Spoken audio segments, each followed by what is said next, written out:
As famed dungeon master Oscar Wilde once said, when talking to the party rogue, a good friend will always stab you in the front. So no, you don't get sneak attack damage. Hey, hey, and welcome to Homebrew, the show where, wait a second, not this week. You might notice that there's just the three of us. It's myself, Paul, and Wes here this week. Rather unforeseen and rather unpredictably, Keelan and Lucy couldn't join us. So instead of improvising a D&D adventure with zero prep, we've decided to improvise an entire TTRPG system.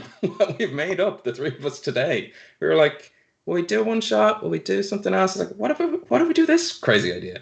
So we're doing it. We're doing it for you guys. It's the world premiere of Homebrew Writer's Room. That's a working title. So we'll see how we get on. But before we get into any of that, we are still rolling dice. We are still drinking. Speaking of drink, let's find out what we have at the table. I'll start because I know people were mid-sip. But I have started today's show with Wicklow Wolf Eden. It's their session IPA. And it's, to be honest, I've been drinking it a lot. It's 3.8. It's nice. It's summertime. It's nice, easy breezy.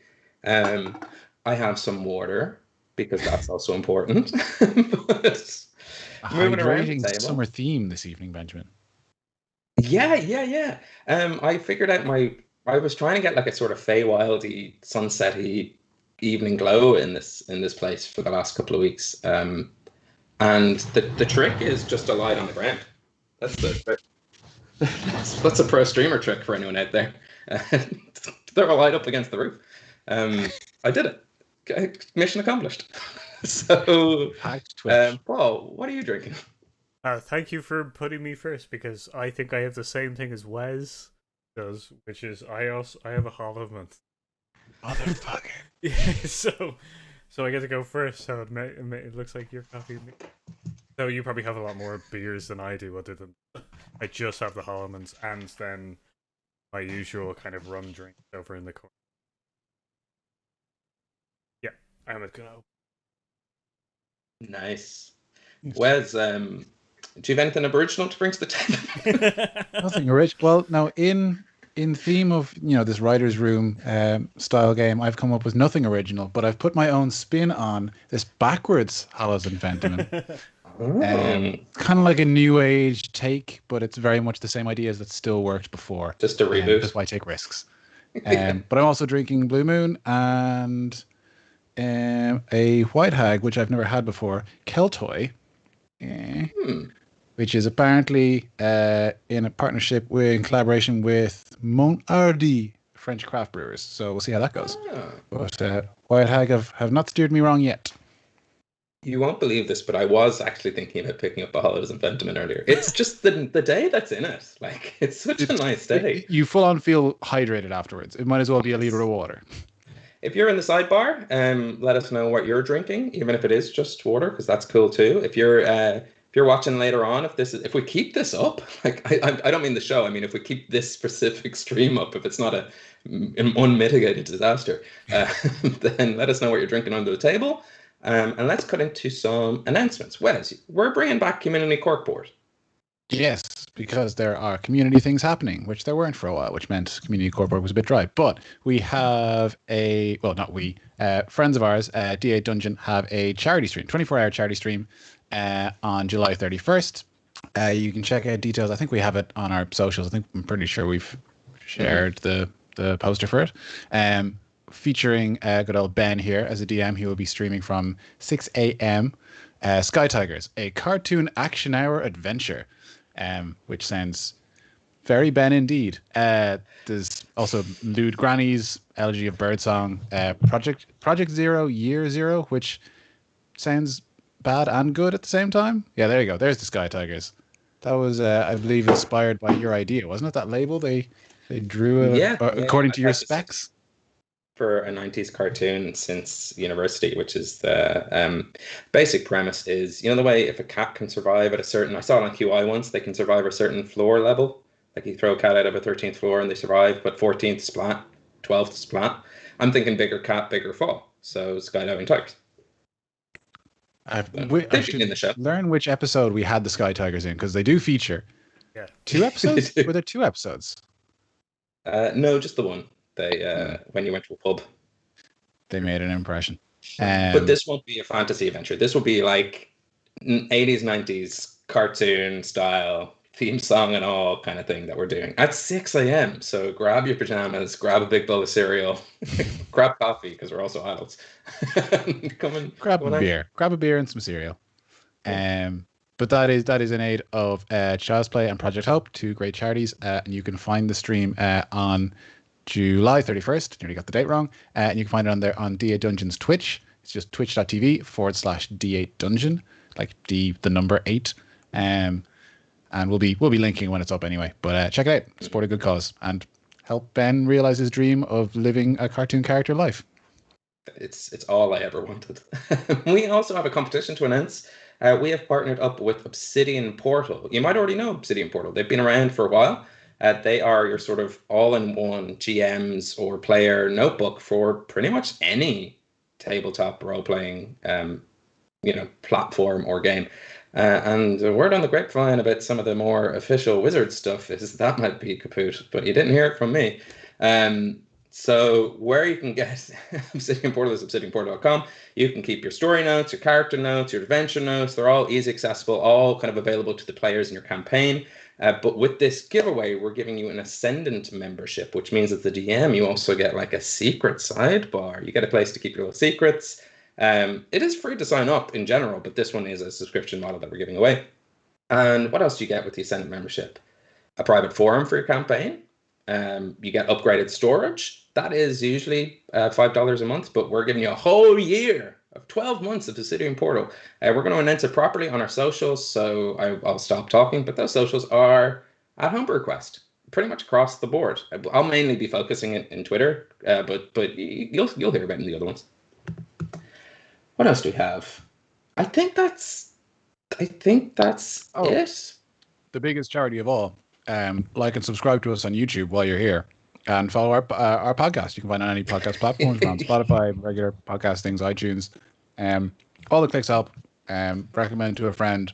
Even if you don't like it, click the down thumb. It's fine. Metrics is metrics. But subs and recommendations is all really helpful. So just please do a little bit to the right and give us a good thumb. Do this one. Oh, a good thumb would be great, but a bad thumb, people hate watch. Wes, I thought we got a lot of bad thumbs on our last episode, but it's actually a lot of viewers in Australia. So good news. Yes, it's inverted. They don't invert the entire UI. It's just I should probably tell people it's very disorientating. What tonight's show is, I suppose. I'm going to do more plugs at the break and at the end and all that kind of stuff. So we'll jump into tonight's show. We decided to make a TTRPG system called Writer's Room. And the basic premise is that Wes and Paul are script writers. They're writers for like a TV show. And I'm going to be the showrunner / network exec. I'm going to play 2 roles. I'll be the showrunner being like, oh, guys, we got some notes. But I'll also be running the back end of things. And essentially, by the end of the next 2 hours, we will have written a TV script. I was about to say pilot. It could be a pilot. Who knows how the game goes.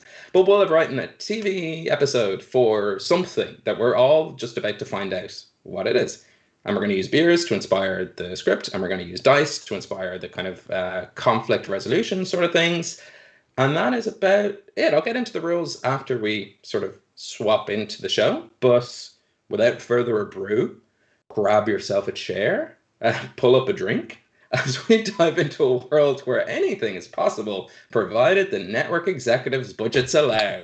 Welcome to Homebrew Writer's Room. I am your showrunner, Ben Clifford, and Wes and Paul are the on-staff writers. So let's crack in. The rules of the game are we are going to write a script. As you can see on screen, I have control of what we write in here, but the guys are going to help me fill it out. They're going to do that by rolling a d20 to get a prompt from a randomly generated table, and then they're going to roll 2d6 to see how successful they are in accomplishing that prompt. But we probably won't use the rules that much since we just invented them today. Basically, if they get below a 6, they failed. 7 to 9, partial success. 10, full success. Very good. So let's get to know our writers. Paul, you're a TV show writer.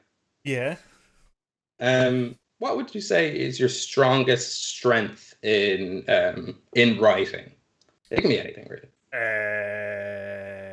Strongest thing in writing, probably. I'm gonna say, like, I guess character relationships. Nice. Like, Okay. that's probably my strongest point of writing. Good interactions between characters and stuff that might know each other, and then some characters who don't. Nice. Cool. And then when it comes to like we don't know how well you're known around this town. You might be just come in from somewhere, but you're in TV City, baby. We need to know how good you are with people. Like, did you get here because of a family connection? Are you a good smoozer?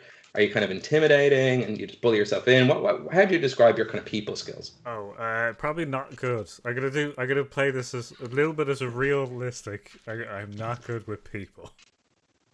Nice. I'm gonna call that hermit genius. That like just leave him alone and he'll get the script done. Okay. Sounds good to me. So you can use your hermit genius skill and your character relationship skill once on today's stream. You use it once and you get to add +2 to your roll. But you do need to declare that you're using it before you roll. Cool. Okay. I'll probably forget that rule, so don't pay too much attention to that. Okay. Now, Wes, you're a writer. You like writing TV shows. What do you think your biggest strength as a writer is? Biggest strength as a writer is my crippling depression, which gives me a very glib outlook on life. Nice.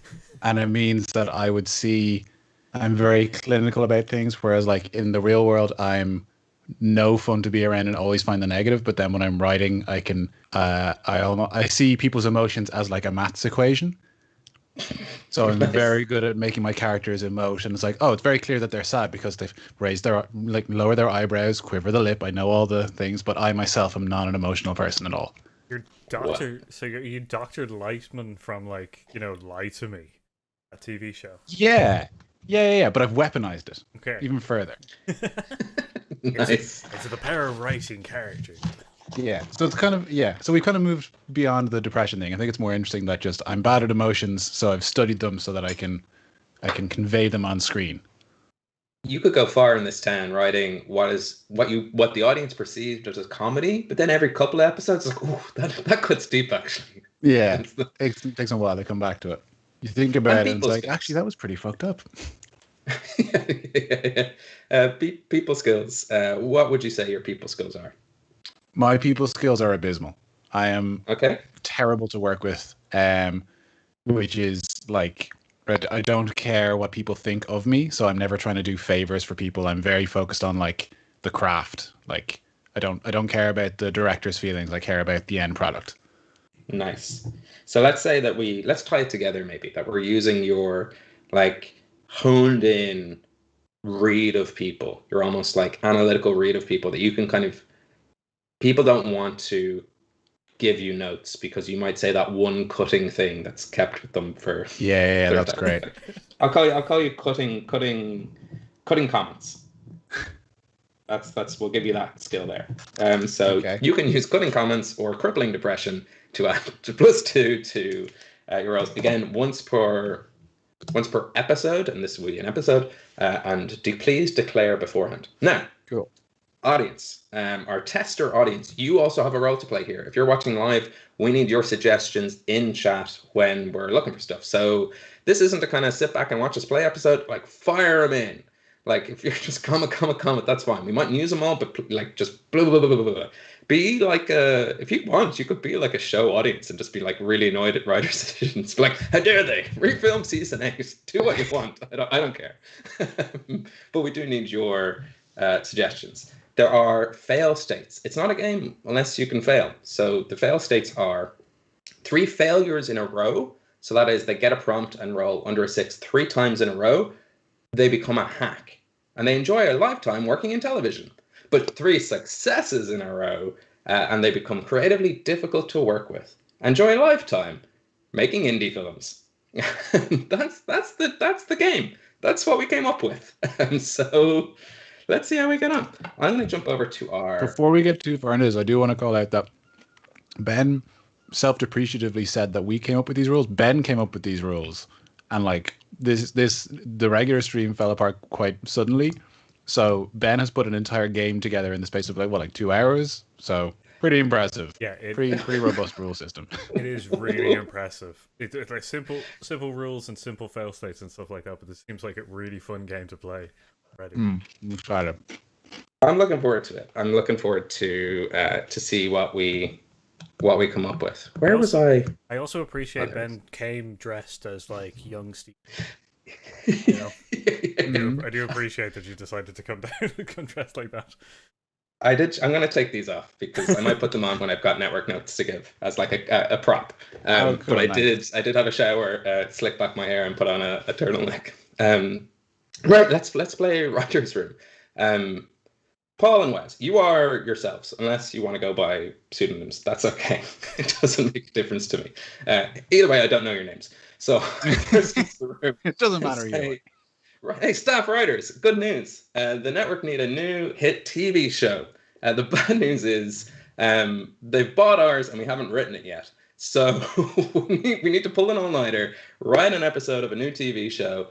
And look, we don't have a time for revisions. We don't have time for going back. Once it's on the paper, it's happening. Doesn't matter how little sense it makes. They're basically buying the show one way or the other. So you there, and I point to Paul, and I go, do you have a favorite genre of television? Or if you want, we could just roll on this table of chaos. Yeah, I want to roll on the table of chaos. Okay, right. Oh, can't hear Wes, Wes. you have. That's funny. Yeah. Table of chaos. Table of chaos seems more fun to play on. So, what am I rolling? The danger here is that if we picked a genre we all knew, we'd be able to fly through it. If we get a genre none of us really watch, we're gonna have some fun.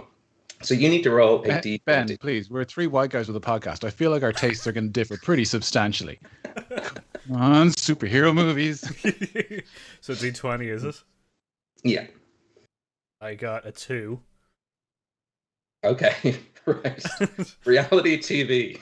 We're writing a reality TV show. Oh. How do you write a reality TV show? They're all scripted. Yeah. And also, we're going to find out. So, we need a name. So, reality TV. That's what's big with the audiences these days. We're going to write a reality TV show. And the name of this show is... anyone got a beer they want to suggest? I have one if you're struggling. I feel like we might not get green light if we call it Belgian White. It's probably not really, Well, funny you should say that. We actually just got the rights to the Belgian reality TV show. Yeah. Belgian. Oh wait, no, hang on. Mount Hardi, like it's Mont Hardi is the French one. Come on. Nice. Mount Hardi, I think. Hardi. Okay. So Mont Hardi. Instantly, we're getting some settings here. So we're thinking lifestyles rich and famous kind of thing. Yeah, I'm thinking, the hills, but like for the TikTok generation. Yeah, I hate it too. We're going so far out of a wheelhouse that I'm in. Yeah, so the hills, and the hills was just like following rich people. Yeah. Yeah, it was just rich people in their drama. Well, I've only seen like an episode or two, so couldn't really comment. But that's never stopped a writer before, I suppose. If it's anything like what was that other one with the situation? Jersey Shore. Oh, Geordie Shore. Jersey Shore. Sorry, I did watch a lot of that just to be angry at people, like flushed out my whole anger. I don't want to get too sidetracked, but the first season of that was actually very enjoyable because they had one normal guy there who was just a regular person. So you weren't like something was happening, he'd be looking around like, what the fuck is wrong with you? So you could identify with him, and then they stopped being him. It's a fantastic series. Great job. Let's use it. So we need a hero. Our hero is regular guy. I just want to point out there's a really good episode, or the first episode, where like that guy is on the phone, or the situation's on the phone, and he's just like, yeah, he's ordering a pizza, and he's like, yeah, my name is The Situation, and then the camera just pans back to like like an office thing to the regular guy, and he's just like, this is just great. Ooh, what if we said it's like reality TV and it's The Office, but for obscenely rich people? Is that anything? Office. Oh, Okay. Yeah. So like Mont the Hardi whole is- charm, the whole charm of The Office is that they're like just like us, and it's just like your office, but this is like so unobtainable. Like it's not like your office at all. It's like Wall Street. You know, they're banging out sleeves of coke over lunch or whatever. yeah, like all corner offices and like. Yeah, Nice. just really unrelatable people. So let's start into the script, I think we're getting places with this. Exterior. The offices of Mont Hardi. This city's 5th best accountancy firm? Woods. Law firm. Yeah, I was gonna say law firm. Law firm. Law firm or advertisement. Yeah, something a bit Okay. sleazier. What about this city's 5th best firm? And we Yeah. don't know. Perfect. Yeah. Perfect. Yeah. Nice. One never, Cool. We'll never let And them that could be- mention what they do. Okay, hang on. So that's their slogan as well. Mount Hardi, firm. Nice. Firm for you. Yes. Okay. Perfect. We see their slogan and logo behind reception. Mount Hardi. Firm for you. Interior. Okay. Let's do a little bit about the city. It's a city. It's got city living. It's got city dying. It's a city. We all know where we are, right? Feels like I'm there. Yeah. Yes. A taxi wipes the screen, bringing us to interior. We could set it in the likes of Venice Beach, but for like appearances, they always insist on still wearing full like 3-piece suits with buttoned up ties, and they're just pumping sweat all the time. Cool. It's a city, but also it's a party beach. Nice one, writers. We're getting places. All right. We have our setting. It's a city, but it's a party beach. We're at Mount Hardi, the city's 5th best firm. So regular guy needs a name. So let's give him a name. Good. Fentiman's good, actually. Yeah. You see Fentiman. It's high enough. It's a high enough brow, and also it seems. Yeah. Our hero. I can see it on a business card. Sitting in the waiting room beside. Okay, so we need a cast. Or is this mega reality TV show, or is this? You know what? Let's go to chat for this. Chat. Is this mega, like cast of 8 or cast of fucking 1800? Like, what are we talking about here? And while we're working on that, let's learn a little bit about Fentiman. Fentiman, what does he want?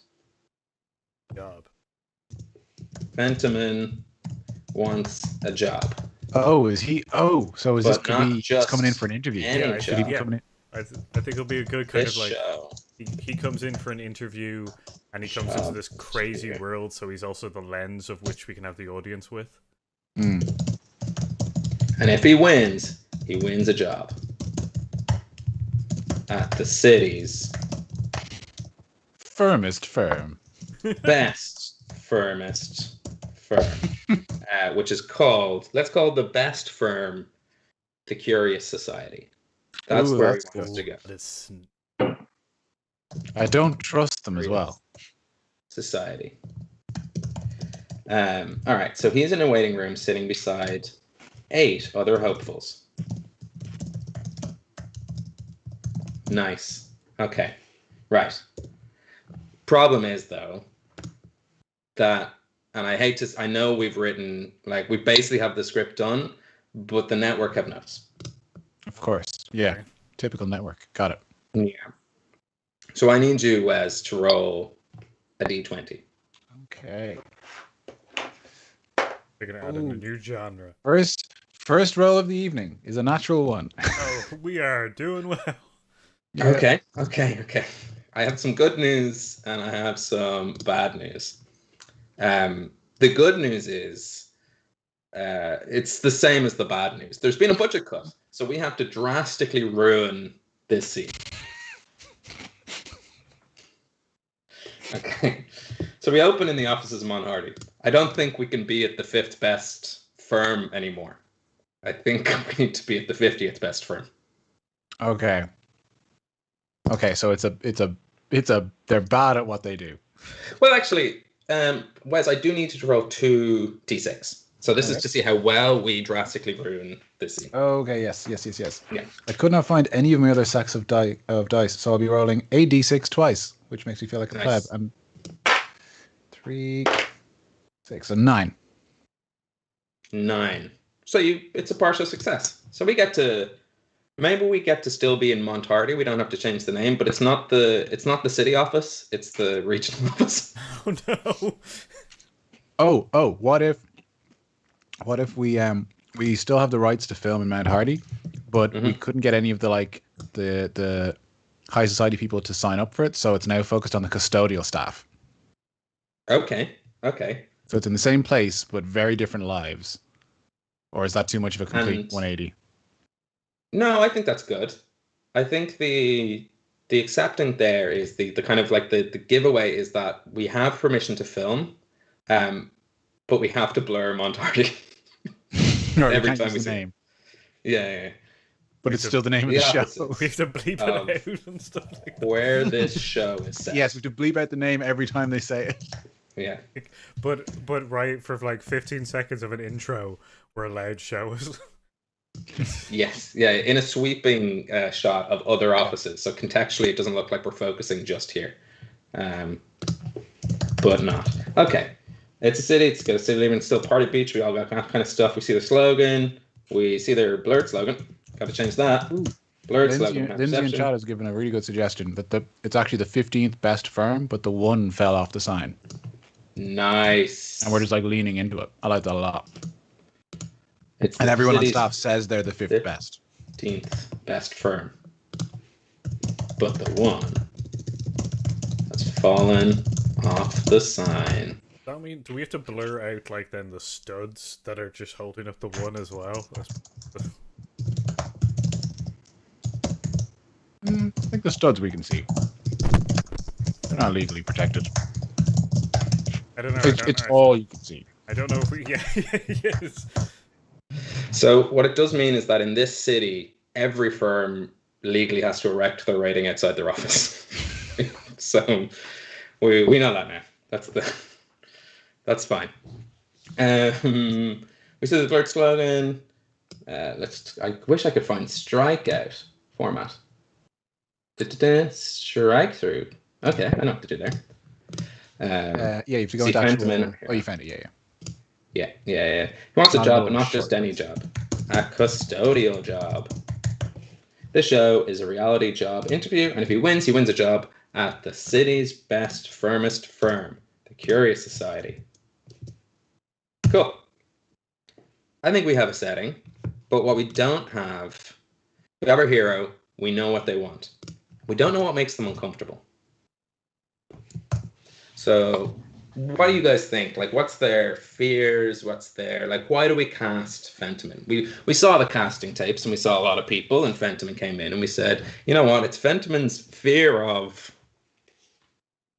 this that makes him perfect for the show. I want to say ginger people because we're basing him on a ginger beer, but it doesn't really make sense and it's not good TV. I was gonna say his fear of filth, because that would his crippling OCD of he's a clean freak. Yeah. The only problem is Fentiman doesn't like getting his hands dirty. That's right. It's a job interview / Survivor reality TV show. Nice. Cool. You have to go clean up these scorpions. Exactly. We see some of their other. We see some of the other ensemble cast. Who we got? I got beers called the Sinner. I got beers called the Dreamcatcher. They're both by Oh Brother. But we also have Eden. Eden's good. Eden's a good name. Yeah. If we're going with the posh people thing, I mean, Keltoy is a made up word that sounds posh. It is Keltoy. Keltoy, aged 17. Posh. Like 1700s posh. Okay. Keltoy says to the camera, so Wes, you got Keltoy. Keltoy's a posh 17-year-old who wants this custodial job. What are they saying? Keltoy is heavily relying on his familial connections. His dad is a very well-known custodian, and he's fully confident that that's going to get him in. He doesn't think he's not expecting an actual interview. He's expecting to see someone that his dad plays golf with and be like, "Oh, how are you?" If Papa doesn't get me this job, I will. Yeah. So we know who Keltoy is. We cut to someone else. Paul, who are we looking at now? I'm going to say, because I have cranberry juice up on the thing, that their name is Cranberry. Cranberry. Aged 98. 87. 98. Nice. We're thinking the same way. Yeah. You guys went a very different way. I was going to think she was like a 20-year-old cam model or something. Yeah. Chain smoker. And Cranberry. What's Cranberry's deal? Let's see. She's more than likely she's been working like as custodians across the city before, so she's just her experience and stuff like that. And also the fact is that she will pinch the cheeks of every single person that doesn't like her, so that they just give her a job because she's so annoyingly granny, you know. Nice. Now, before I go any further, and this is a classic Benism on the show, what does custodian mean? Janitor? Janitor, yeah. Okay, cool. Fully couldn't remember the actual word for a second. Yeah, it's that kind of stuff. Yeah, janitor, So, like, maintenance people, stuff like that. Cleaning staff, yeah. Or maintenance, cool. Cranberry says to camera, I've been working Fifth Avenue all my life. And God forbids I'm going to win this job to prove I'm the best for my grandson. Was prostitute before this? No. How dare you? She is a chain smoker, so yeah. I've been And working those two things always go hand in hand. Fifth Avenue all my You'll life. smoke a cigarette, you'll smoke a And look, we're daytime TV here, Wes. We can't take your real life show on the streets out of this room. I'm gonna start crossing off pages and pages of blue humor. I'm gonna win this job, and then for my grandson, because we need an emotional hook. Yeah, cool. That's exactly it. We have Keltoy, we've got Cranberry, but Fentman needs like a villain. The Gary Oak to their Ash Ketchum. I think that might be the Dreamcatcher. Oh, that could be his nickname, yeah. The Dreamcatcher. Roy the Dreamcatcher. Nice. Let's call him Roy. Anyone else? Just to plagiarize from The Office a little bit more. Yeah, Roy the Astro. I'm gonna take it. It's out of context, but it's from chat. All nostrils. That's Oh yeah. That's I just saw. He's all nostrils. Barry also says my opinion of old people is that I'm so annoyingly granny. I'm taking that from Lindsay in chat. I'm the CEO's CE's son. That's what he says. Boop. So I better. One of those things that sounds like it means something clever, but then the more you think about it, you realize it does not. Yeah. Perfect. I already know who this guy is. Yeah, it's one of those. I bet you it's one of those fathers. It's just like you got to work your way from the first floor up, and the son's really kind of like, oh, I don't want to do this, but I'll just fast track. Let's cut to we got to know, and there's a string of other people. Like we meet the others. the others. We'll need them Some will throughout go the show. far. Some have been on TV before. Some will never leave our sets as long as we breathe breath. Boom. Boom. So we got some up-and-coming reality TV shows here. It's pretty good. I want to... this is the bit where the role play comes into the game. So you guys between each other can be Fentiman, Keltoy, Cranberry, or Roy. And we're going to do our first challenge. No, they're meeting. They're in the interior break room. It's where we break stuff. Like our souls. 9 to 5s, am I right? So in the break room, the gang have gathered. Is this just before their interview, so they get to meet each other and stuff like that? Yeah, for the first time. Then we get to write a scene where they have an interview. Yes. Okay. Yeah, liking it. The gang are gathered for the first time. Who wants to be... Actually, roll a d4. That's the best way to do it. Roll a d4. And I'll roll 1 too. I got a 1. I got a 3. I got a 2. So we got Fentiman. That's you, Wes. Kaltoy. You're posh and you're from the 1700s. Oh. And I'm Cranberry. I've been working here all my life. I want it. Cranberry starts making a cup of coffee, and it's the stickiest, tarriest treacle coffee.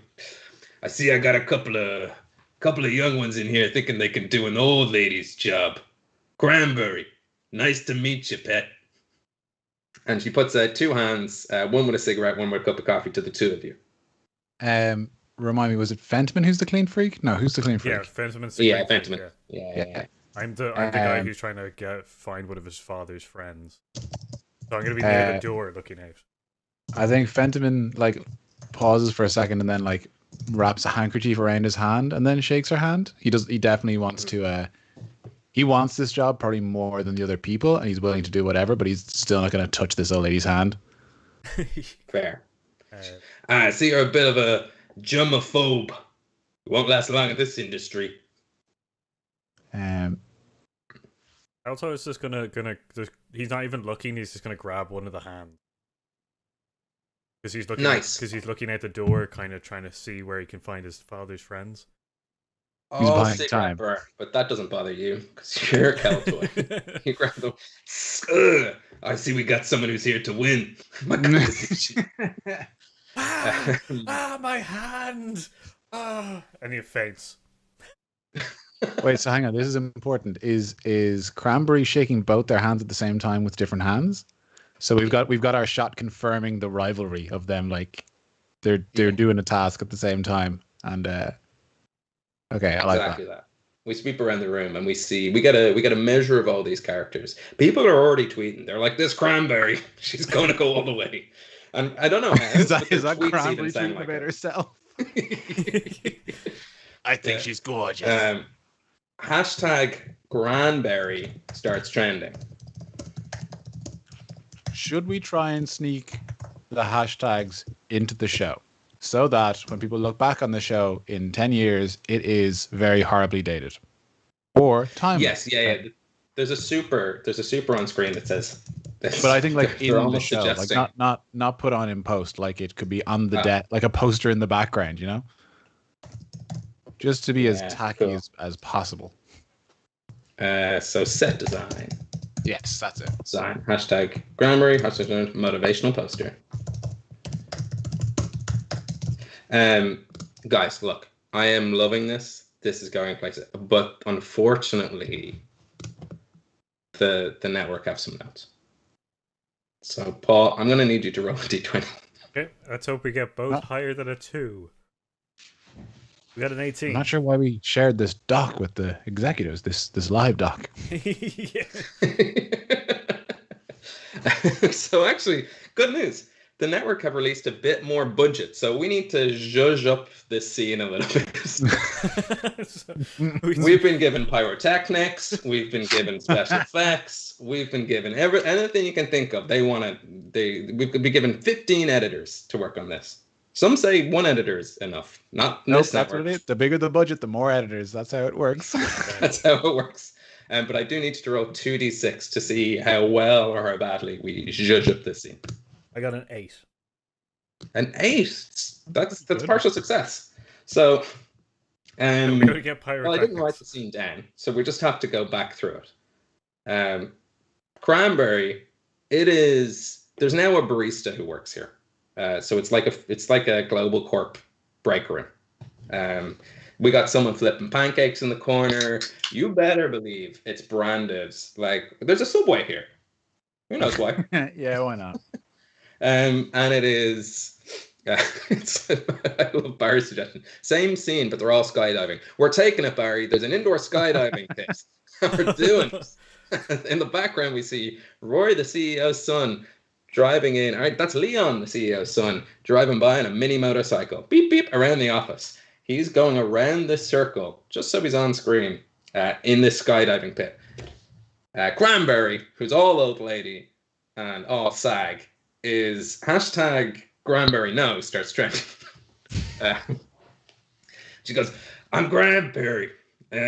So nice to meet her. Coffee's flying up in the air. She's just holding a flare as a cigarette. As we cut to Fentiment.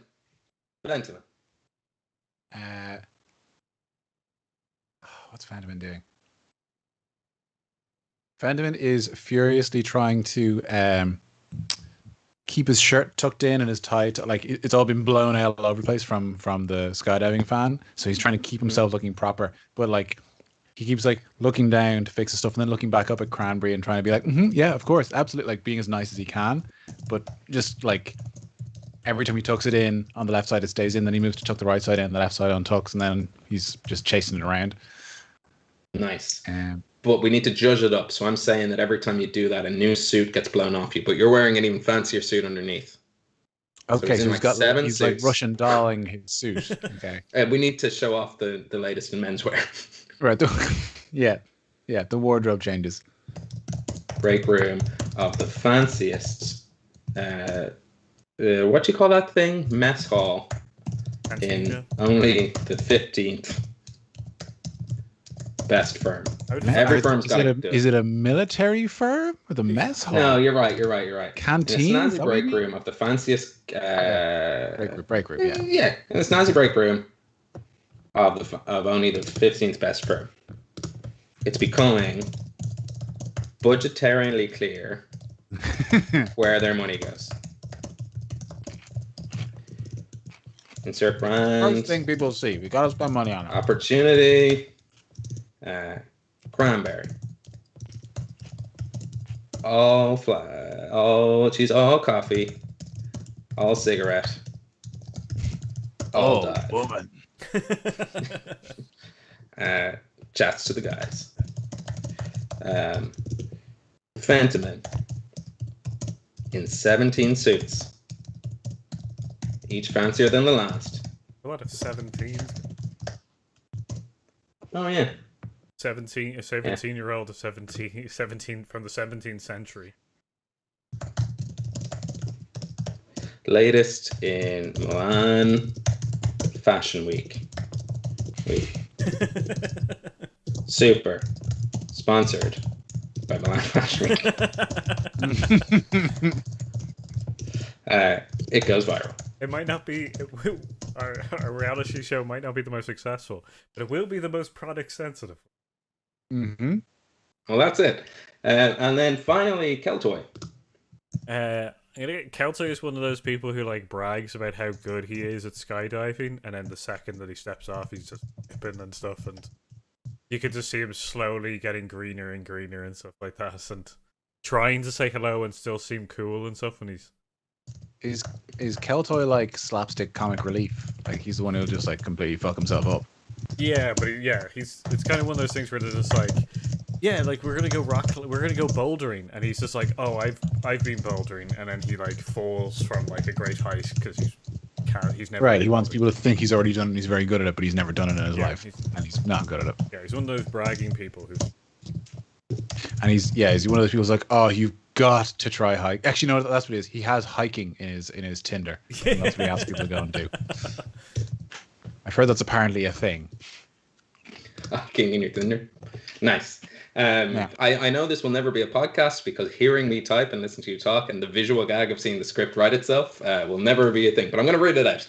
Kelto brags to the camera about being an incredible skydiver. He's not, because skydiving didn't exist in the 1700s, which of course is where his whole personality's from. He's also wearing like 17th century clothes, so all the ruffles are getting in his way to be able to see anyone. Cool. Century clothes. We see a super. This episode is brought to you by the number 17. Okay. Special guest. Yeah. Next up, what are those called? Lower thirds? That's the thing I was going to say. I'd never really encounter other people who say super. I used to always say super, and I've trained myself out of it because everyone in my work says lower third. So I had to train myself. There's like 5 different things people say. Next up on HPN, the Homebrew Network, we need a quick show. I'll fill it in from chat after the fact. Okay, so we got the first challenge, which ended up being the skydiving break room challenge. See how well they could do in the break room. But I think we should move on to individual diary room. What are some? Let's look up some tropes. Let's look up some reality TV tropes. That's what we need. We also gonna write. We're gonna write the interview scene. Use as like a diary scene. That'd be so confusing because it's someone basically sat doing an interview and then cutting back to doing an on-camera interview and then cut back to a one-on-one interview. I mean, I'm all for it. Yeah, it's so contrived and stuff like. Nice. I love it though. What do the executives think about us going meta with this thing? Yeah. Hey, they're buying the strips. One way or another, they bought this. So let me just skip through. We've got documentary style, historical recreation, dating. That might be useful. So for the audience and for you guys, I am on tvtropes.com to find out. Are we switching genres? No, it's still. I'm just under reality TV tropes. Yes. So okay. There'll be one. Yeah, like it'll be like interrelationships between the guests. So like Cranberry could go out with the dream. I think this is a life change show. You're trying to get a job, and all life change shows need a life change expert who is also going to be the job interviewer. Okay. So we need a celebrity host, I think, who is our life change expert, the best custodial worker the world has ever seen. We can make them up from a name. We can call them. Who else is beautiful? I think yeah. Hang on, lentil. I'm being lentil chips, and also I think that's a really funny name to call a person. Lentil, our host, talks to camera, and then we're about to do our first one-on-one interviews, where all the secrets will be spilled. Okay. Time to roll these d4s. We also need to do one of those like stupid like save things, you know, like the golden broom. So like, because they're in eliminations and stuff like that. Like, so to protect them from elimination. Interior. We have to like, so if they succeeded the break room test or the thing. The golden cigarette. It's like it's like one of those like suit brushes. More like the lint roller. Yeah, like those kind of things. So it's just a golden lint roller or something. And it's given by lint or like lentil. So nice. Yeah, the lint roller. Mm-hmm. Nice. With a golden lint roller propped up beside it. So our prize, or like the trophy, is a golden broom sweeping up golden cigarettes with a golden lint roller propped up beside it. I'm okay with 3 things made of gold. I don't Got know, the budget to buy 'em. but we need that thing where like it protects them from eliminations. You know, that kind of thing where they win if they win one of the Right. if they win like one of You're the right. tasks. You're right. You're 100% right. They're saying that the golden lintel is, or like lint thing is actually the like, it's actually from elimination round. Where I'll give one of our contestants the golden lens roller of protection. You're right. So the prize is the broom and the cigarettes, but what Len Hill is doing the interviews to is to hand this over to someone. You're 100% right. Yes. Man, these things write themselves. We've only been here an hour. yeah. What does this room look like? So it's the prize room. It's where they all line up. We see all the contestants. I know they're not meant to be lined up here. Contestants lined up, and one by one, they step forward into where are these interviews happening? I mean, the obvious is the janitor's closet, but we don't have to go for obvious. Like the talking head ones, or their interviews for the actual show? Well, here's the thing. It's both. So the talking heads we do in the office style are also talking to Len across the table for a job interview. And the contestants are always very confused. In that case, I think it's down the end of a very, very, very, very, very long like boardroom table. Like they usually use it for big meetings, and they've just got either end. So they have to keep like raising their voice or whatever. And actually, oh no, that's perfect, because what'll happen is when they're having their interview, there's a person doing the interview down one end, person being interviewed down the other. And then when they do the talking to camera, they literally just turn to the side and talk to the camera, and the other person can't hear them because their voice is lowered. So when they do that whole thing where it's clearly filmed later on, but they talk as if it's happening in the moment, it's actually happening in the moment. They'll have an interview and then like turn left and be like, I couldn't believe he said that. Like, even though he's right there. Yeah, it's like a directional mic that they can just go out. Yeah, that's really good. I like that. Yeah, that's how we can do. Nice. And let me just quickly check in on chat, because I think they also have some options here. Really like. We're looking for chickens to take care of. Keelan, swear to God, this is why I didn't do it when you're on the show. I really like the fiance whisperer. Yes. Okay. There's that the finance. I want to make sure that finance whisperer. Cool. So the finance whisperer. What role do they? Are they lentil? No. Lentils. The finance whisperer is the other show. You know, that's on the HBN network. Oh yes. So on the super. Yeah, so we have it up here, the lower third. Up next, is the finance whisperer. Because you know, there's all the, like, you know, the American lower thirds also have like that guy, like also has a like, what is it, Judge Judy, and it just has Judge Judy like appearing as it's like, and then phasing back in. Yeah, those American ones are so weird when they're like the character walks on screen or something. Yeah, very distracting. Yeah, like I can't. Yeah, it's very weird in a sense. Okay.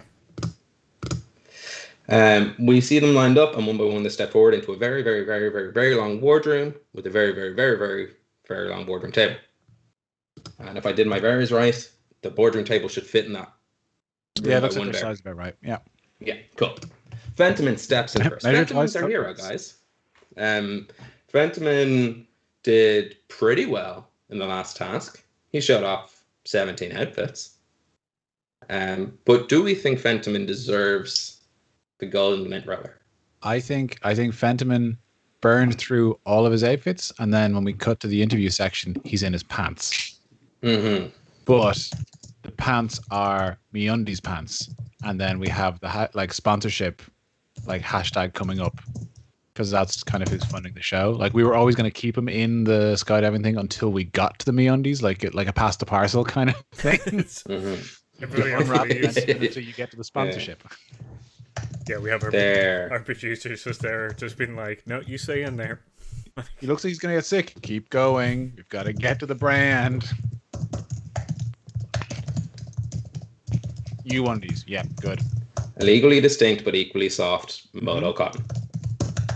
They don't even sponsor us, and we know what their product is. Fucking good job, Me undies. Good job. Something really. We've all heard this spiel. You undies. Your underpants. Is he business up top? Is he still wearing a suit and tie? But he's doing the kind of funny businessman gag. He's been given a tie by someone, and then I think maybe he's wearing like a vest. I think that'd be pretty funny. Yeah. Like he definitely lost the tie, but someone was like, "Put a tie on, man," and gave it to him.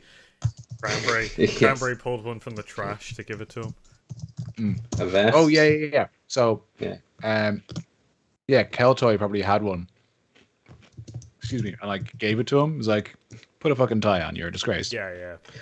Oh no! Yeah. No, sorry, Roy, Dreamcatcher Roy, the rival gives him the tie. Yes. That's like cool. real kind of Cool. Given to him by Dreamcatcher. It's a Windsor knot, naturally, and he's wearing a vest. Okay, right.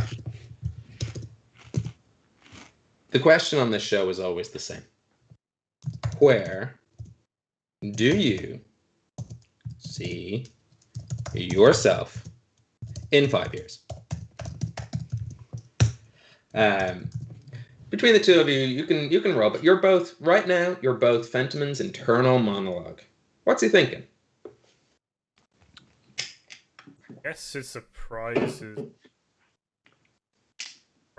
like the prize is the custodian job at the best firm. I think Fendiman is racking his brain because he wants to think of the highest rank in this specific field as he can. So like the president of America's janitor, like still very specific to this role, but as high up as it could be. He doesn't want to sound like he's going above his station. Like he doesn't want to run the company or open up a company of custodian people. It's always this exact role, but at the highest office. Space janitor. Space janitor. Yes. He wants to be a custodian on the Hubble telescope, not the Hubble telescope, the International Space Station. International Space Station. Yeah, that's what he wants to do. Because while it doesn't get dirty all the time, any dirt could completely scuttle a space mission. That's the most important cleaning there is. I also misheard you initially and thought you said Space Jam, and I was like, sure, or that. He just wants to do a Space Jam. All right. No, Ben, the copywriter writing the text. Space Janitor, because in space no one can hear you clean. All right. Good shit. That's Fentiman's response. He goes, I want to be a space janitor. Because in space, no one can hear you clean. And exactly what you said, space is hopefully clean. I've never been there. So I hope it's clean. Roll. You steal a joke from Airplane 2 and just be like, beware of the vacuum. Nice. Lentil says it to camera. Well, if he wants, he better beware of the vacuum. The only thing I ever remember from Airplane 2 is that William Shatner was in it. Yeah, that's. I just love it because there's a closet that just says beware of vacuum, and he opens up and a killer tries to kill him. Oh yeah. Classic. Nice. We got Fendiman out of the way here. I think we don't need to do too many of these. I think, Wes, I need you to roll 2d6 to see if he gets the golden lint roller. Ooh, that's a 7. Partial. I don't think there's no partials in the, you don't partially get the golden lint roller. So I think he needs to go into an elimination round to having won the second challenge. It's like someone else, presumably the Dreamcatcher Leon, son of the CEO, and Fentiman need to go off into the clean off. It's a reverse lip sync for your life, as in they've won, but they need to combat to see who won better. That's the plan. But who knows what that's going to be, because we're going to be back in about 15 minutes. Let's take a break. Let's take a little break. We're at the moment in the show where it's about to cut to a commercial break, and we see rapid footage of being like, uh-oh, it's the clean off, and we see like fire around a space, We're not too sure. We get a close-up of Cranberry, and she goes, "Oh, I didn't think the kid could do it." And as an audience, we're hooked through the commercial break. We know it's never going to live up to our expectations, but we're here to see why Cranberry was so shocked and why Keltoy was in tears. Keltoy was screaming, "You clean that up! You clean that up!" He was saying, "As the glass is smashed, something's thrown. We're on a beach." Who knows what's happening in this show? But before we cut to break, we didn't ask them, but we're doing it. This writer's room is in partnership with Dakota Irish. They partner with our show. I don't know if they want to be associated with this, but I'd say they enjoyed it. If you want to get 10% off Dakota Irish's web store, you can go to dakotairish.com and use the promo code HOOKSPUNKS to get 10% off your first order. Have a look around. You don't have to use the code. You don't have to buy anything. You can browse. You can just add stuff to your cart. You can have a little look. What did I get recently? Oh, these. Oh, you got some dice, didn't you? Yeah. Shiny. I got like a whole. I was stacking them on Twitter the other day. Very crystally. Crystal dice, and I got the Irish Stout one that looks kind of like. They're nice. The focus is in. I don't think it's going to. Anyway, they look amazing. About the new. I forget what they're actually calling them, but there's like dice boxes that are shaped like tones. Yes. Ooh, yeah. They're very pretty. I don't think they're on the store yet, though. No, they are. If you're a subscriber to the newsletter, you get little sneaky peeks, and it's using like a wood hinge as well. Like it's not like it's yeah, they look really cool. I'm gonna have to grab one of those. Yes, and like genuinely, not in like a shameless plug kind of way, like as in.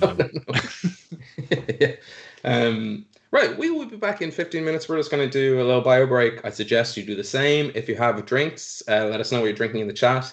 If you have ideas for what the clean off could be, let us know in the chat. We'll defer to you guys first. But you have 15 minutes to think about it, and we have 15 minutes to sit back and let the sweet ad money come in. Thanks for the paycheck, you undies. All right, see you guys we'll be right back. After these messages.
Welcome back to part 2 of Homebrew, the Writer's Room, a TV series TTRPG which we literally made up today.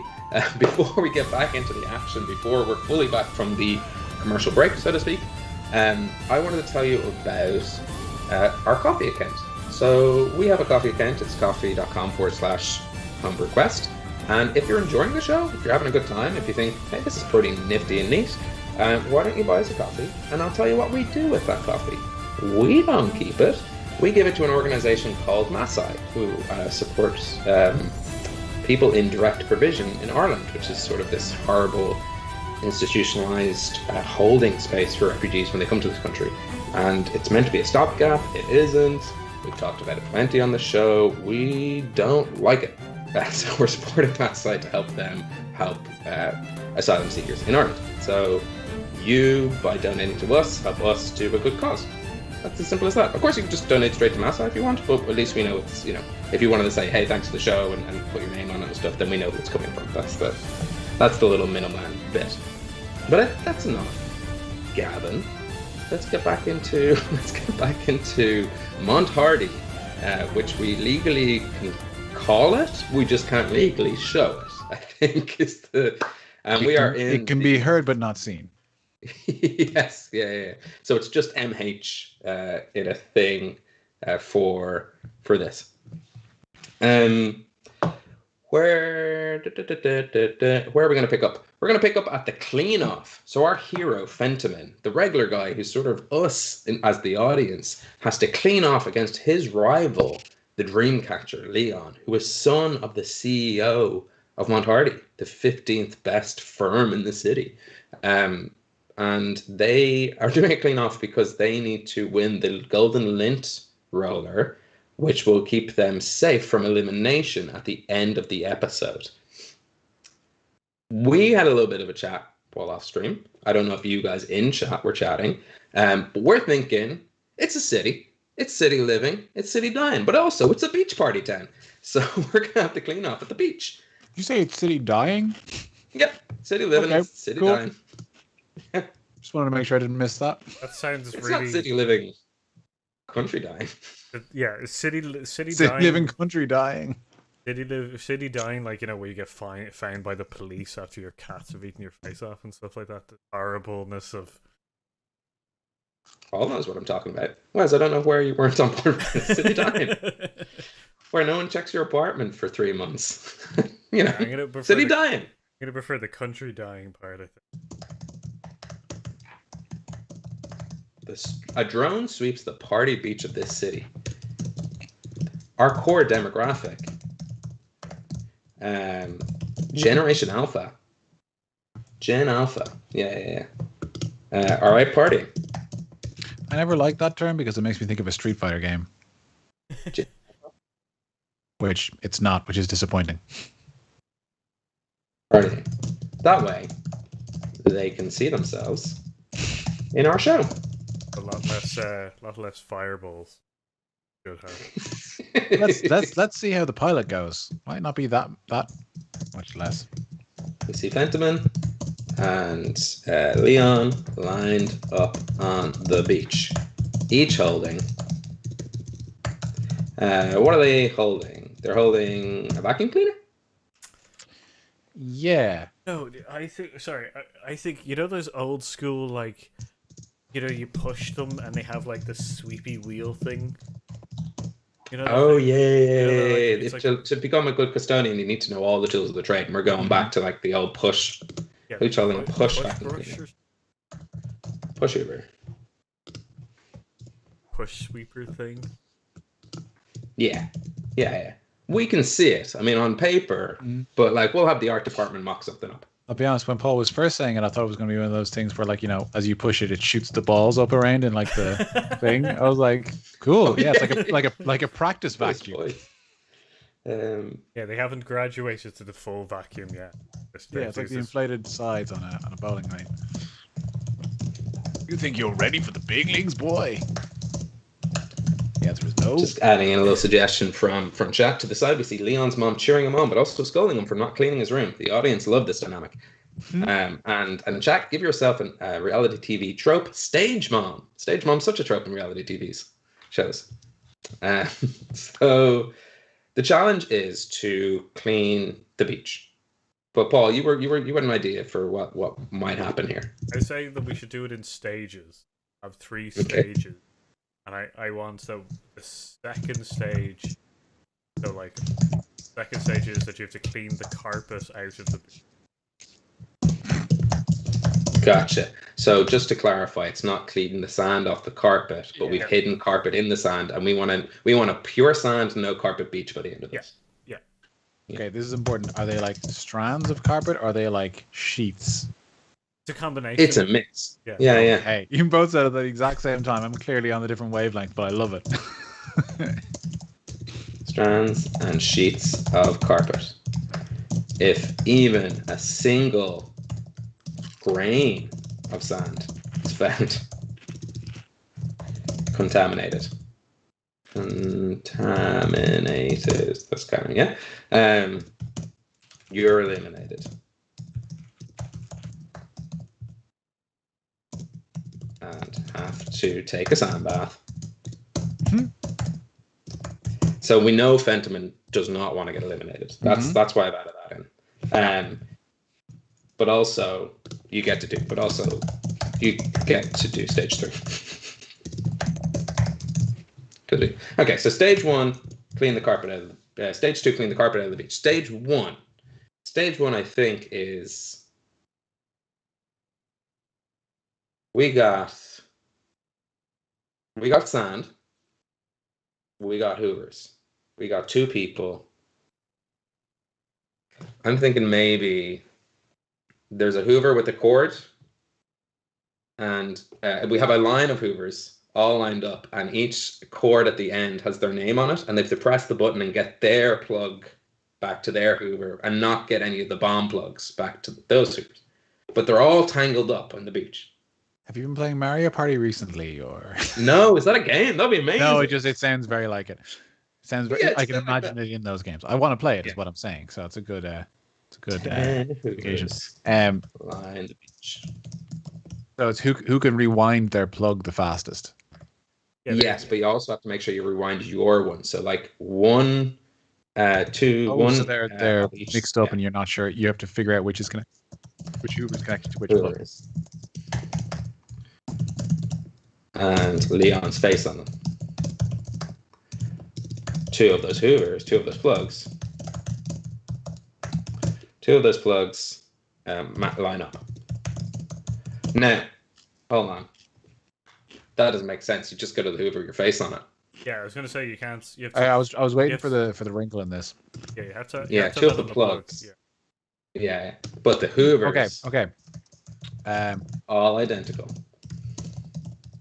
I've got another one. Okay, so while it's set on the beach, the hoovers are the plug is extended out over like tiled. They put tiles down as if it's like just a long rectangle of tiles, and they have to retract the plug, but they can't scratch the tiles, so they can't just hold it down and hope it flies back up, because that'll just like smack the tiles. So if you can like pulse it or whatever. So it's just a test of how quickly a custodian can finish up without wrecking the place. Accuracy of trying to pick your plug, not wrecking the place, and speed. Yeah. Okay, cool. The first stage is way harder than the carpet one. Yeah. But at least you now have your hoover to do the second stage. I like how stage 1 gives you the tool for stage 2. So cords extended over a line of tiles, but if you scratch the tiles, you're eliminated. But you also get to participate in stage 2. You get a time penalty. Yeah, time penalty. You're eliminated. There we go. Thanks, Google Docs. You're eliminated. You're eliminated.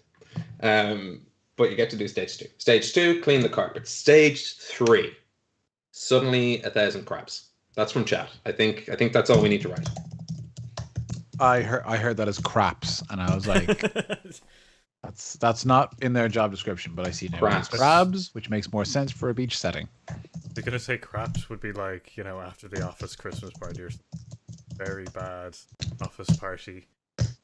It'd be better than what I thought it was. That'd be a much worse Christmas party. All right.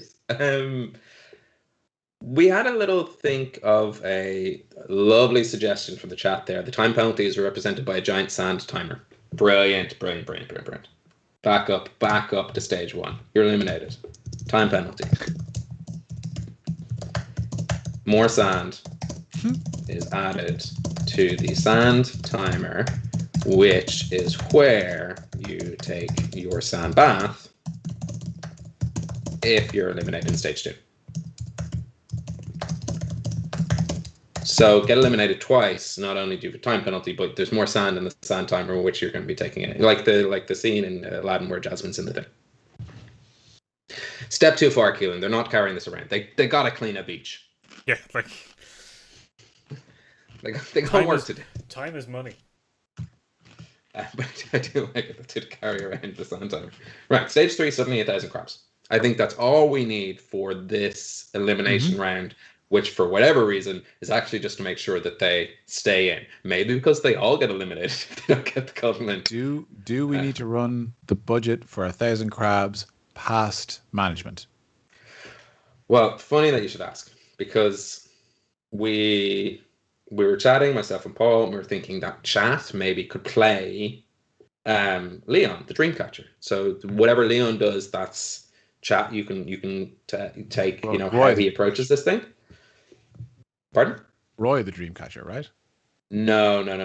Have I been saying his name wrong? Roy. Yeah, you've all been saying it wrong. Go back to the cast list at the start. Oh, sorry. Roy is the Dreamcatcher. Leon is Leon. Yeah, Leon's the host. It's Leon Taylor. So no, Leon is Roy. Leon is what the chat has been calling Roy. Probably because I've been calling him Leon. So we're all right. we could to Leon. I mean, I'm fine calling him Leon. Roy Leon. Yeah. I honestly thought I'd missed an extra character for a while. I was like, shit, when did that? Okay, cool. I'm not Roy. So this entire time we've had, again, another reality TV show. 2 people who look, you're never sure. It's like, is that Leon or is that Roy? I think that's Roy. That's Leon. No. So we cut to Leon in the diary room. Leon says, I'm not Roy. And we clear it all up. But that's also, I'd also like to point out, that's also classic, like, business office kind of thing where someone gets your name wrong and you're just like, I'm not comfortable correcting them. Yeah, you're Leon now. You didn't correct him early on. Super Roy. I mean, even the Supers got it wrong. Worst case scenario, Super Roy is a great offshoot. Great little second show we can do. All right. So we gotta wrap this show up. We had the break room challenge, of which Fentiman did quite well in. He showed off 17 different suits. But now we have the beach elimination challenge, which really only means that everyone else gets eliminated from the show, I guess. And Fentiman goes on to a new episode with new people.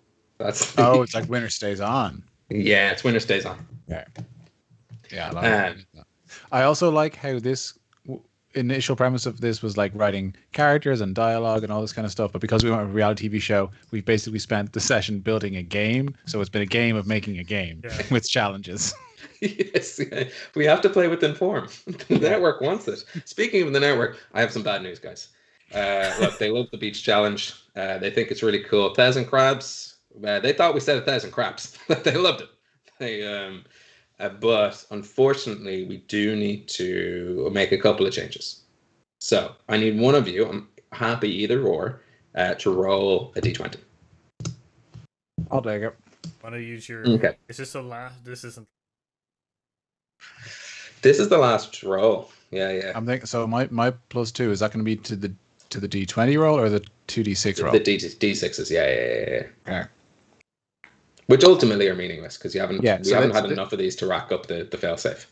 So my character trait is cutting comments. So I'm thinking like when someone comes in at the 11th hour with changes, I'm like just staring at them as they're explaining it. Nice. But you don't know what they're explaining yet, so let's find out. No, and it doesn't matter. Let's be honest. Yeah. That is unfortunately a 9. So maybe I get something in my eye as they're explaining it. Okay, so there's been a problem, and it's a pretty big problem. Well, it's good news for us. We're all getting bonuses. We've been bought by Big Mouse, so we now have to make this entire show. Paul, roll a d4. Hold on. We've been bought by Big Mouse. Yeah, we put Big Mouse has bought us, and we need to kind of line the show up under one of their existing franchises. Got a 2? It's got to be one of these Marvel superhero shows. I don't know how we're going to do it, but we just gotta. They need another one part of the universe. It's a pretty big change, if I'm going to be honest. It's going to take, it might change the entire show, but I think if we just change the end, Marvel fans will love it. They won't realize they're watching Marvel, and then at the end we'll go, So how about we keep the show as is? Okay. In the final act, we tie it into the Marvel Cinematic Universe. Nick Fury comes in and takes over as host, or something like that. See, that's what I'm thinking. That we... Okay. Sorry, not the fans Nick will be like, I can't believe this is a Marvel show. Yeah. They'll ignore the fact that they have to watch at least 32 hours of the Marvel opening sequence to every show. Pretty sure that's how long that fucking thing is. But they'll forget that they watched that at the beginning of the show, and they'll realize now it all ties in. This reality TV show is somehow connected to the Marvel Cinematic Universe. So as I need you to roll 2d6, feel free to add your add your 2. I was going to say, is this the custodian initiative? Yeah. Yeah. I mean, yeah. That's I rolled a 7 plus my +2 for cutting comments, so that's a 9. So it is. I'll tell you what. We can't afford Samuel L. Jackson, can we? No, we can't. But we can afford the other one, the agent from Agents of Shield. Phil Coulson, Clark Gregg. Yeah, Clark. Great Clark. Anyway, him. But not in the show. He's just he's just going to be our cutting narrator person. Can we only afford previously recorded footage from Agents of Shield to try and put him into context? Well, that's exactly it. And it's all for the future one as well. Yeah. So it's really jarring. Right. So we need to look at this now and start putting in quotes from Agents of Shield. Yeah. I stopped watching it in the 3rd season, I think. No, they don't have to. We'll make them up. Oh no, I know, but it's okay. All right. I know what the crabs are going to spell out. That's obvious. Oh, I got. Suddenly, sorry, a thousand crabs, and it's just going to say "Hail Hydra." I actually really like that as a twist. Chat's also got a really good one, the Custodians of the Galaxy. Oh. Nice. So that's going to be chat. That's going to be the what's the name of the show, but it's not the name of the show until the end of the show, when it reveals that this is the show you've been watching. And then I'm trying to think of a way of tying in that it shows the Hydra logo, and then it kind of shifts from an octopus to a crab, which has, I think, the same amount of legs. So they just become more angular. We realized that they weren't crabs at all. They were small Hydra octopi. Tiny Hydra octopi. No, wait. Small, tiny Hydra octopi. Octopi. Octopi. In unison, they say. Hail Hydra. And then we realized that Phantom and Leon in unison say craps. I'm going to have to move. It was a very delayed reaction. Yeah, which is funny because they're talking to the crabs, but the crabs are actually Hydra. It's a double twist. I'm going to have to move the Roy thing. I'm going to move the Roy thing to just before the clean off. That's fine. We now know who Roy is, who I also just called Leon. So I'll change that name to Roy. Can we retroactively? Well, I suppose not retroactively. We're writing the script.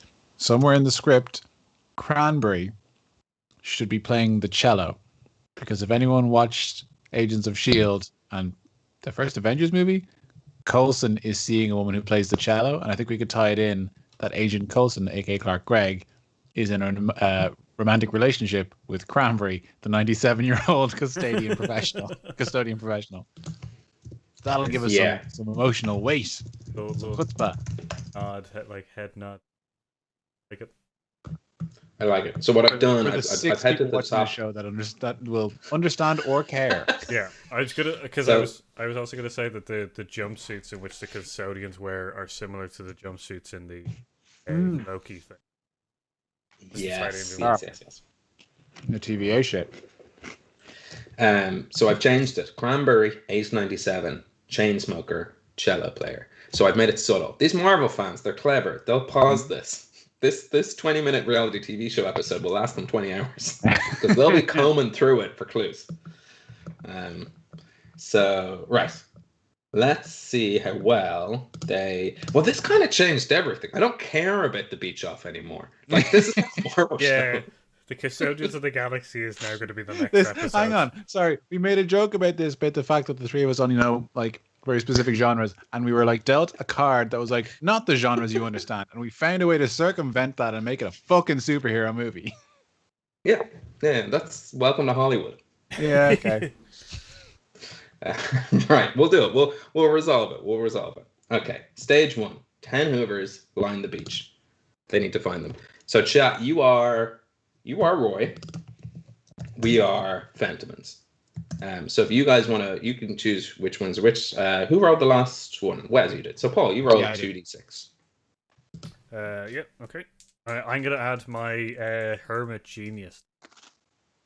Nice. Cool. Ooh, and I got a 10 plus 2. I got 12. Instant success. First success of the game. Right. How does Fentiman immediately rushes into action? So Fentiman, I know I've been changing the spelling of his. Immediately rushes to action. Action. What's he doing? And bear in mind that the big reveal is about to happen. So if there's any superpowers or skills that he can kind of give a glimpse to, and the audience are like, "Ooh, hold on, that's the science jacket." That's the best trick. The best trick is to have your twist. The audience is supposed to guess it before they realize. But you've already told them, but you want them to think they figured it out early. Yes, exactly. What would Phantom? He can also be a civilian. He's the regular guy. So I want to keep it the regular guy. I'm guessing the mundane. I'm guessing that he's just I was going to say that he's just lucky. just goes for number 1 and just fixes. But that's boring. So I don't know. I was going to say that he just follows I got nothing at all. I'm a hack. He becomes... Fentiman becomes the skill of the clothes that he's wearing. So he keeps going through his outfit changes. When he wears a custodian's outfit, he becomes a custodian. When he wears a suit, he becomes a businessman. When he wears... What's that cartoon? When he wears a superhero outfit, he can fly. Okay. So he reveals a Flash t-shirt underneath. Just to break the DC Marvel Universe thing. Yeah. But it's like a consumer, it's like a black t-shirt or a red t-shirt with the Flash symbol on it, just like something a regular person would wear, and he's just a bit faster now. Yeah. This is nothing. We're writing ourselves into such a fucking narrative hole. I'm like, that's great. No, it's not. No, I got it. So Fentiman immediately rushes into action. We get the feeling Fenty can do anything. Is he just lucky? Or do the clothes he wears shape the man? Under his breath, we hear him say, "The clothes make it the man." And long-standing Marvel fans will recognize him from the early 1960s series, Make It the Man. We all remember Make It the Man, right? Yes. Cool. You have made that up, though. Yeah, 100%. For a second, I was like, okay. And this is where white men around the world Finally, Whisper one to for the us. partners. Parents. I actually figured it out during the break room challenge. And So this by is the me way, whispering to my wife, being like, "That's make it, man," and she goes, "Oh yeah, I know." Ben, thank you for not making us all role play the awkward conversation dealing with management where we have to push for our character not being a white person and we've just all assumed he is. No. I'm saying white men around the world. No, I know. I yeah. know that's not what you were saying, but like it was like, oh, suddenly management, let's role play. It's like this one's not so fun. Well, I did have a few cutting prompts in the network world that sort of leaned into the idea that like, oh, the decisions that it's like, can we gender swap the leads? Like it's progressive, but it also saves the network money. So with that kind of stuff, oh, like woo, which absolves us of the cutting criticism of, or the cutting, it absolves us of the doing and allows us to cuttingly criticize the entertainment industry. But so that was one of them. If you rolled a 5, that's what you would have got, a gender swap. Cool. I'm going to chat to look what they wanted to do for Roy. Roy's a Hydra spy. Brilliant. Roy is a Hydra spy. Roy. Oh, Leon is Roy's alter ego. I think that might have been just a clarification of what we were saying, but I like the reveal of them having been played each other's roles. Yes. Yeah. They Being both a pull Hydra off spy. masks. Does spy stuff. One bring fun his own byproduct of this whole session is going to be that the next TV show I'm going to watch is going to look like it was written by like the most incredible people in the world, because I'll be like, wow, yeah, this story is actually coherent. Yeah. I don't know what you're talking about. This is at least Grammy winning. Yeah, but which is odd because that's a a music awards. So it's not for the everyman to follow. You really have to dissect it, and like you won't get this on their first viewing. You have to watch it 5 or 6 times. Yeah, it's a cult classic, like The Americans or Big Love. We're gonna have loads. We're writing a cult classic that won't be appreciated for at least a decade. Yeah. So Roy, being a Hydra spy, just spies stuff like bring his own Hoover with his face on the plug. So he just swaps them out. Nice one shot. His Hoover is full of crabs. That's right. Roy hoovered it came pre-crabbed the real crabs and replaced them with Hydra crabs. But we won't see this until episode 3.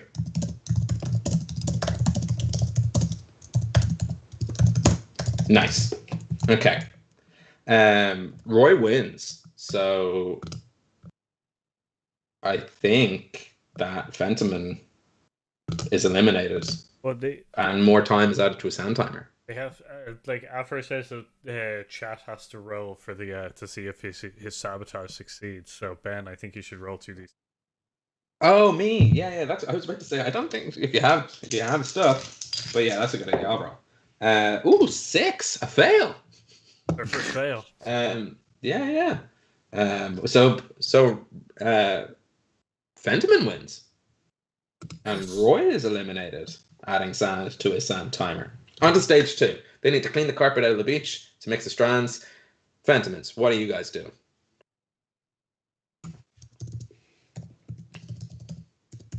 All right.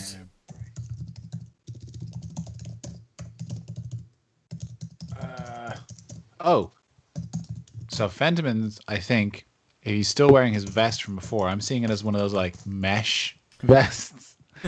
He's gonna start using. I mean, obviously, like most vests are. This entire stream, you've been writing a completely different show. So his nipples are rock hard. No, I'm thinking he's gonna use it as like a colander to try and get the. Oh, nice. The carpet strands out of the sand. Cool. Ripping off his mesh vest, making him just beach boxer man. Starts to sieve. That's not correct to me. Yeah. The carpet from the sand. Keenan in chat says he trips and reveals his Hydra outfit. So we've had like 3 Hydra reveals so far. And we'll play it deadpan every time, like, oh my god. Yeah. He was Hydra. Yes, we know he was Hydra the whole time. You revealed that 10 minutes into the episode. Revealing a Hydra tattoo. Yes. Yes. But only a leg. It's kind of sexy. Yeah, nice. On like the upper thigh. Yeah. Upper thigh. Nice. So, chat in the audience are fucking loving it. They're like, Hydra. This whole show's Hydra. They're by a beach. The best part of a secret organization is that everyone's a member. Yeah. Benjamin's filled with confident success, jumps into action, ripping off his mesh vest, making him just beach boxer man, because he's still in his underwear, starts to sieve the carpet from the sand. Now, chat, we need to know how Roy, with the time penalty, is jumping into action here. He has crabs at his disposal, and he's a Hydra spy. What a sentence! Secretly trained Hydra crabs. Oh yeah, obviously the crabs are trained. Yes. Should we roll to see how well the sieving goes? Please do. Wanna... Roy. Oh, I know. Wes, roll 1d6 and I'll roll the other. Excellent idea. A 6. I got a 4. Yeah. 10 success. It's a win. Powers combined. It's a win for Fentiman. And not a grain is sounds like we're in the end game. He also is squeaky clean. Several Marvel fans just put their hands in their heads in their hands. Yeah, he winks to the camera. Actually, it's still a reality TV show at this point. We haven't revealed that we've revealed multiple times, but the show hasn't. We have led the horse to water. We have not yet drowned the horse in the fucking. We're about to push its head into the water. Yeah. To camera. So like diary room. End game. He just says end game. That's the name of one of the movies. So that's Fentiman. So you do, not even a sentence, just end game. Yeah. I like how quick that's smash cut to our protagonist's face. Spider-Man 3. Roy now looking evil somehow, because you know the way sometimes they just do something to the hair. It's like, is he hot good guy or hot bad guy? And now he's clearly hot bad guy. It's slicked but with a little bit loose. Gets to work. So I don't have anything from chat yet, but dragging your heels, chat. Come on. Yeah. We need to know what's going on here. I guess for chat, you're not doing well. We're not used to outsourcing gameplay to chat. How about Roy does this? Like, shut it, intern. Yeah, it's like the person bringing coffee who actually has the unreal idea, and then the writer takes the credit. It's like, what if he had purple hair? Yeah, purple hair. Whatever. Get out of here. My God, that's brilliant. I'm gonna go as Jat's main source of channeling. He takes out a small remote control, classic, red button, antennae, and presses it. The whole beach is swapped around like a hidden pool table. You know what I'm talking about, right? Yeah. The table. Yeah. Like a hidden flip pool table. Swapped around like a hidden flip pool table, revealing clean sand. Can I also say, just to add in another Hydra wink, that while it flips, you can see like in the mechanism, there's just another Hydra symbol. Yeah. While it flips, it's just like their branding is really good. Of a Hydra symbol. Our overhead shot. Drone shot makes this really clear. And then, like, eagle-eyed fans, if they pause the episode and like zoom in just to the side of that, they can see an animated mouse just wanking with joy, being like, "Yes, the Easter eggs! They will eat this up." Yeah. Hey, we'll be talking So about our that version make this really, really clear, but not as clear as the hydroplane flying by. So overt Easter eggs is the new way to go. We can't run the risk that they won't see it. We've spent too much money on it. all right, but suddenly 1,000 crabs. No, wait. Hold on. It's Hydra. What?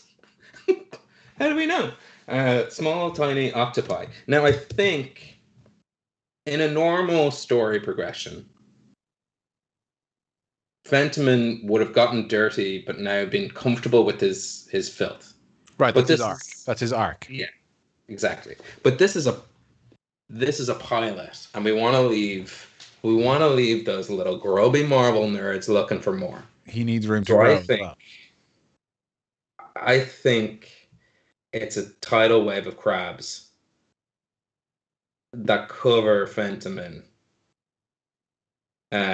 Actually, now that Roy's hydrated, I need to get rid of this. It's not just Fentiman and Roy in unison. It's just Fentiman in unison with the audience.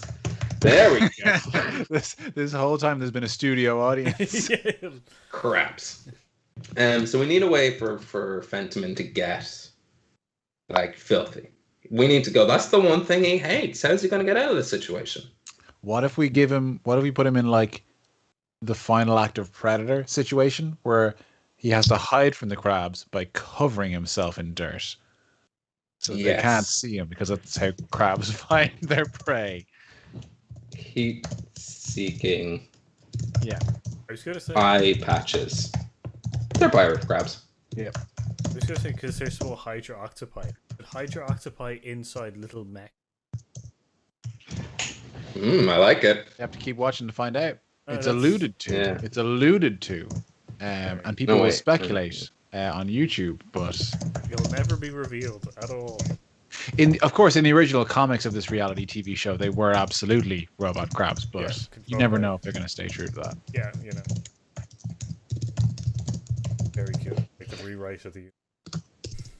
Yes. So the only way for Fentiman to escape is to cover himself in mud, which traditionally crabs hate. Not big on it.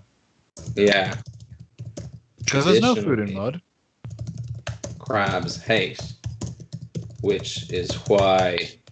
I think we could get like a rolling ticker across the bottom explaining when crabs don't like that, just to show that we don't trust our audience, and also that the thing we've done makes no sense. The pirate Hydra crab. Yeah, like as in when someone's like, "Hail Hydra!" Hydra is a secret organization that's worked in the shadows of the Marvel universe for over 100 years. Yes, yeah. So crabs traditionally hate this. He's using their own tactics. If I wanted to beat the crabs, I have to become the crabs. As he covers himself in mud and walks sideways. He's never really understood the crabs. I've got it wrong. We need to rewrite. Traditionally, crabs love, but Hydra octopi hate. Oh, yes. Yeah, that's what I'm saying, yeah. Well, because it makes the annual hide and heat seek competition really hard. He's using crab tactics. Yeah. Yes. Lindsay in chat has made the very fair observation that famously crabs do hide in sand. That's also true. He's using crab and crap tactics against them. He's using crap tactics in a crab battle. So he's starting to cover himself into mud. They say Hail Hydra. Sorry, I'm going to move this. Hail Hydra, craps. He's covering himself in the mud. But if I wear mud, am I mud? That's our cliffhanger. I forgot that we've already got our end title written for this thing.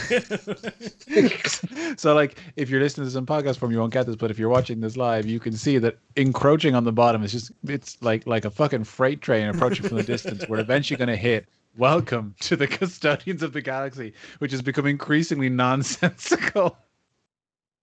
Wait, now he's a mud man. Yeah. If I wear mud, am I mud? I got mud powers. That's his Custodians of the Galaxy powers. An opposite custodian who just messes everything up.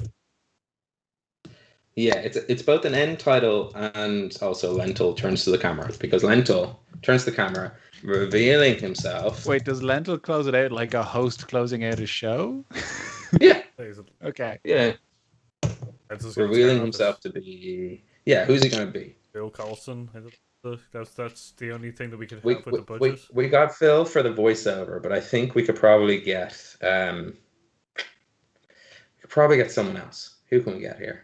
I'm like Red Skull's off the table. Samuel L. Jackson has a very impressionable voice. We can definitely get an impersonator to do the voice. Maybe not the looks. Someone can do a Samuel L. Jackson impression for the audio if we need it. Or do we want someone on camera? We might as well use the same tactic that Marvel have used for the last, 5-10 years. He's one of those aliens from the movie with Brie Larson. Right, Oh. Skrull. Yeah, an end scroll. Revealing himself to be Skrull. Welcome to the Custodians of the Galaxy. That's I mean... Yep. Finn. To be continued. You can't say Finn to be continued. Canon, I will. No, actually, no. That is exactly as hackneyed as it should. Put that centered. Boys, we have ourselves a TV pilot script. You have to Iron say. Clad, no rewrites. Perfect. I have to say further down, Finton, Finton will return. Hang on, You know. hang on. So it should be Finn to be continued. ... Question mark. Pause. Hollis and Fentiman will return in. Yeah. Okay. Spider-Man 3. The third one in the new series. So technically Spider-Man 6. Spider-Man 3, which is called Home. The Journey Home. Is here. The Journey Home. Yeah. The Journey. Just to steal from Star Trek. Okay, you did make it up. So I was like, you can't call that after Homecoming. You can't call it The Journey Home. That's like they're all version of the same title. What is the do Spider-Man 3 going to be? It does have a title now. Does it? Yeah. Is it not the Journey Home? They walked past something. But anyway. Home. Spider-Man 3. Home. Yeah, Perfect. Home. Yeah. Yeah. Home sweep. Clean your home. Clean. Yes. Home sweep home. Yes, Yeah, there you go. Home, yeah. There we go. We've done it, boys. And with takeout boxes littering around us and the sweet sunrise of some sort of West Coast American city, who knows where we are, we pull out of the stingy writer's room for some new show called The Custodians of the Galaxy, although we didn't know what to start. We're set up in Cavan. Yeah. This was writer's room, I guess. To be refined. Can we roll? Can we roll to see how successful this episode is? Oh, nice. Yes. Yeah. Like, actually, you know what? Roll 20. Just as we hand in the script, there's network notes. Let's see what happens. Okay. I'm gonna add my what is this? My my character relation. Oh yeah. Or is that onto the that's onto the That's a different one. Let's just roll a quick I got quick an D20. See 11. Oof. Sorry guys. Being sued. Network has notes, and I don't mean to be the bearer of obvious news. I think we knew this when we were writing it, but the reality TV genre didn't test well with the Marvel audience, so we need to rewrite it as a completely new genre. So you like it, but just on a conceptual base level, it's completely wrong. We love the story, we love the setting, the character is great, but everything about it, we're not into. So, right, let's close out the show. Let's close out this show, which was pulled together in a couple of hours by the three of us to do a thing. I think we should, like, if we're ever stuck here again, maybe we'll come back to Roger's Doom. Actually, if you're watching this, if you're listening to this, if you're in chat, let us know if you liked it or if it was just so self-indulgent, smell your own farts bad, that we should never do it again on the internet. I mean, let's not try and like dress something up. It was 100% self-indulgent, no matter even if people enjoyed it or not. Like, Yeah, it really which I'm was. fine with, but like, Paul, you do a bit of this every week. Yeah, Not this. You do something far better than actual this. opinions. yeah. I do a kind of entertainment commentary show called Heroes House on YouTube, which stream live every. We stream live every Thursday. Ignore the bottles full. Yeah, we stream live every Thursday at 8 p.m. GMT time, and yeah, we do a variety of different things. Our current one that's going to be released this Thursday, the 24th, is going to be on the best prequel. Nice. I heard next week's is about how Marvel shows have gone off the rail. They keep trying to genre bend, and there's this new one, Custodians of the Galaxy, and I don't know. Its Rotten Tomatoes score is pretty rotten. I don't mean to completely spoil your episode, but I'm going to call it now, and I can tell that the best prequel ever is Chronicles of Riddick. Am I in? Am I close? Am I in there? Chronicles of Riddick.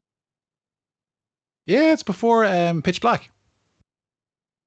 Yeah, Pitch Black is afterwards. He's already got his eyes and shit. No, because you know, movies that just come out before aren't necessarily. Oh, am I wrong? No, you're wrong. Because he just because the Chronicles of Riddick, he tells the holy man he meets in Pitch Black where he's going. He goes. Oh shit, you're Valhalla. right. And Jack the Kid is in it. You're absolutely right. It's the other one that was bad that was a prequel. You're 100% right.